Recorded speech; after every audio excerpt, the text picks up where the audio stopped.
అందరికీ నమస్కారం అండి. ఈరోజు మనం 1993వ సంవత్సరంలోని చందమామ కథల పుస్తకంలోని గడుసు అల్లుడు అనే కథ గురించి చెప్పుకుందాం. ఈ కథ రచించింది మాచిరాజు కామేశ్వరరావు గారు. గోపాలపురం గ్రామంలో ఉండే గౌరికి పట్నంలో ఉద్యోగం చేస్తున్న గిరితో కొత్తగా పెళ్ళయింది. గౌరీ తల్లి కాంతమ్మ మహా ఖర్చు మనిషి. అక్కరలేని వస్తువులు కూడా బోలెడు డబ్బు ఖర్చు పెట్టి కొని దాచుకోవడం ఆమెకు అలవాటు. భర్త భుజంగం ఆమెకు ఎన్ని విధాలుగానో చెప్పి చూశాడు. ఆమెలో ఎటువంటి మార్పు రాలేదు. పైగా ఆమె చాలా పనులు భర్తకు తెలియకుండా చేస్తూ ఉండేది. గౌరీని కాపురానికి పంపిస్తూ కాంతమ్మ, ఉసే వెర్రిమొహల్లా ప్రతీదీ మొగుడితో మొరపెట్టుకోకు, ఆడవాళ్లను అడ్డుకోవడమే పనిగా పెట్టుకుంటారు వాళ్ళు. అందుకే మనం చాలా పనులు మగవాళ్ళ చెవిని వేయకుండా చేసుకుపోతూ ఉండాలి అంటూ కూతురుకి నూరు పోసింది.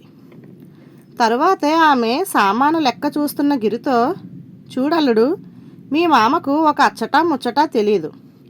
పెళ్ళైన రోజు నుంచి అత్తరు తెమ్మని పోరు పెడుతున్నాను, ఈనాటికి తేలేదు. పట్నంలోని దుకాణాల్లో రకరకాల అత్తర్లు దొరుకుతాయట. పండక్కి వచ్చేటప్పుడు గులాబీ అత్తరు తీసుకునిరా అన్నది. గౌరీ కల్పించుకొని మాట్లాడుతూ, అడిగింది తీసుకురాని భర్తతో మా అమ్మ కాబట్టి ఇన్నాళ్ళు కాపురం చేయగలిగింది, ఇటువంటి కాపురం పగవాళ్ళకి కూడా వద్దు అన్నది పైట చెంగుతో కళ్ళనీళ్లు తుడుచుకుంటూ. ఇంతలో గౌరీ తండ్రి భుజంగం గదిలోకి రావడంతో ఆ ప్రసంగం కట్టిపెట్టారు తల్లి కూతుర్లు. గౌరీ కాపురానికి వచ్చిన రోజు నుంచి అరువు మీద రకరకాల చీరలు, పాత్రలు, ఇంటి అలంకరణ సామాగ్రి కొనడం ఆరంభించింది. ఇప్పుడు ఈ దండగ ఖర్చు ఎందుకు చెప్పు, మనకు వాటి అవసరం లేదు కదా అని భార్యకు నచ్చ చెప్పాలని చూశాడు గిరి. మా అమ్మలా నేను సత్యకాలపు దాన్ని కాదు, భర్తకు భయపడుతూ బతకడానికి. మా అమ్మ మాట వేదవాక్కు నాకు అన్నది గౌరీ. దీపావళి పండగ దగ్గర పడింది. రేపే మన ప్రయాణం. అమ్మ తీసుకురమ్మన్న గులాబీ అత్తరు సాయంత్రం తీసుకొనిరా అన్నది గౌరీ భర్తతో. ఆ సాయంత్రం బాగా చీకటి పడినా గిరి జాడలేదు. గౌరీ కంగారు పడసాగింది. బాగా పొద్దుపోయి తూలుతూ వచ్చి కుర్చీలో కూలబడ్డాడు గిరి. ఏమిటలా ఉన్నావు, ఏం జరిగింది అని ఆతృతగా అడిగింది గౌరీ.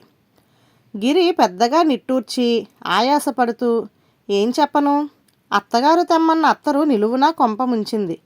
ఆ గులాబీ అత్తరుందే, అది మీ అమ్మ వాళ్ళ వయసు రోజుల్లో మాటేమో గాని ఇప్పుడు రాసుకోవడం పాతకాలపు పద్ధతట. అందువల్ల ఏ దుకాణంలోనూ దొరకలేదు. చివరకు ఒక చెట్టు కింద అద్దాల పెట్టెలో అత్తరు సీసాలు పెట్టుకొని కూర్చున్నవాడి దగ్గర అది కనబడింది. కోరమేసాలు, గిరిజాల జుట్టు వాడు. దొంగ వెధవని చూస్తూనే గ్రహించలేకపోయాను. ఇదిగో గులాబీ అత్తరంటూ ఏదో వాసన చూపించాడు. అంతే, మళ్ళీ స్పృహ వచ్చేసరికి వాడు లేడు. ఎదురుగా చెట్టు మాత్రం ఉంది అన్నాడు. గౌరీ దిగులుగా, అయ్యో, మరిప్పుడు ఆ గులాబీ అత్తరు ఎక్కడ దొరికేట్టు అన్నది. అత్తరు మాట దేవుడికెరుక. ముందు ఈ సాయంత్రమే కచేరీలో పుచ్చుకున్న జీతం డబ్బు 1000 రూపాయల సంగతేమిటి?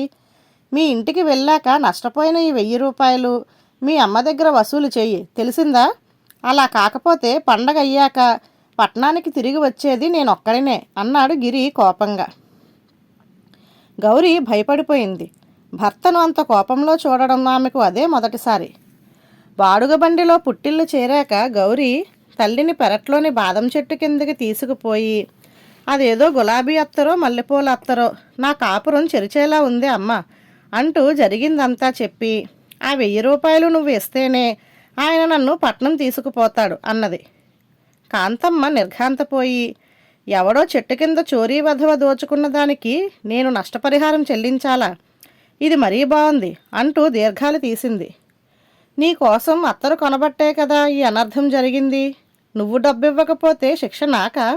ఇది మాత్రం బాగుందా అంటూ రెట్టిచ్చింది గౌరీ. నా చేతిలో చిల్లిగవ్వలేదు. మీ నాన్నకు తెలిస్తే నా ప్రాణాలు తీస్తాడు అన్నది కాంతమ్మ. నాన్నకు తెలియకుండా నువ్వెన్నో పనులు చేస్తూ ఉంటావుగా, అలాగే ఏదో ఒకటి చేసి 1000 రూపాయలు అల్లుడికి అందేలా చూడు అన్నది గౌరీ. కాంతమ్మ కాసేపు ఆలోచించి, అంతా నా కర్మ, తప్పుతుందా మరి? ఈ గండం నుంచి గట్టెక్కడానికి ఇలా చేద్దాం అని ఏం చేయాలో గౌరీకి చెప్పింది. డబ్బులుండే పెట్టె తాళం చెవి ఎప్పుడూ భుజంగం తన దగ్గరే ఉంచుకుంటాడు. ఆ పెట్టె మీద పాత సామాన్లున్న బరువు పెట్టె ఒకటి ఉంటుంది. దాన్ని దించడం ఆడవాళ్ళ తరం కాదు. ఒక రాత్రివేళ భర్త తలదిండు కింద నుంచి తాళం చెవి తీసి అల్లుడి చేతికిస్తుంది కాంతమ్మ.